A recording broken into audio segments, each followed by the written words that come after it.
क्या बात है दोस्तों, अभी आप न्यू यादव सरगम राष्ट्रमा पार्टी के अभिनेत्रियों से देखे डांस का प्रोग्राम आप सुनेंगे। कुछ मिले जुले हिंदी भोजपुरी फिल्मी नगमे। हिलाओ माए, हिलाओ माए, हिलाओ माए, हिलाओ माए। टेस्ट। हेलो।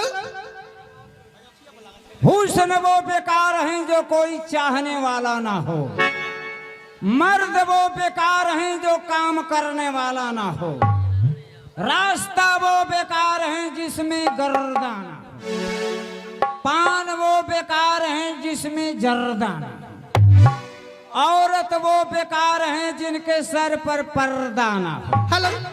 हमारे भारत का नौजवान वो बेकार हैं जिनके सर पर 2-4 लाख कर्जा ना हो। कर्जा लेकर खूब खाइए अमृत मोहन भोग, जिसका लेना कुछ ना देना, कर्जा खाकर मर जाना। औसत हो पन्ने होई, अहाई दहिया टूटत हो, पिटवाई का हो, जवानी होई, अब बिजली अंगुरी गड़ा के चलना तो बाद में परेशान है। अब आइए दोस्तों, ग्रुप में कुछ नगमे भी सुनते हैं। ग्रुप का पहले नगमा सुनते हैं फिल्म कुदरत से। हेलो। तूने वो रंगीले कैसा जादू किया, पिया पिया बोले मत वाला जिया। तो आइए ग्रुप का पहला नगमा फिल्म कुदरत से सुनते हैं आप। Hello hello hello.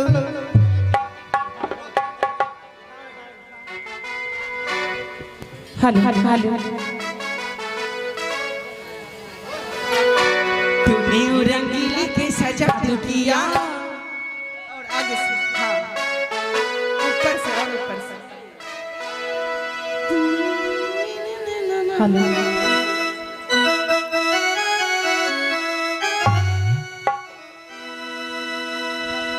तूने रंगीले के सजा किया, पिया पिया बोले मत वाला जिया। तूने वो रंगीले के सजा किया, पिया पिया बोले मत वाला जिया। बाहों से झुका के आ दिया, बोले पिया ओ। तूने वो रंगीले के सजा किया, पिया पिया बोले मत वाला जिया। रंगीले के सजा किया, पिया पिया बोले मत वाला जिया। बाहों से झुका के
दोस्तों ग्रुप का पहला नगमा सुने फिल्म कुदरत से तूने वो रंगीले कैसा जादू किया, पिया पिया बोले मतवाला जिया।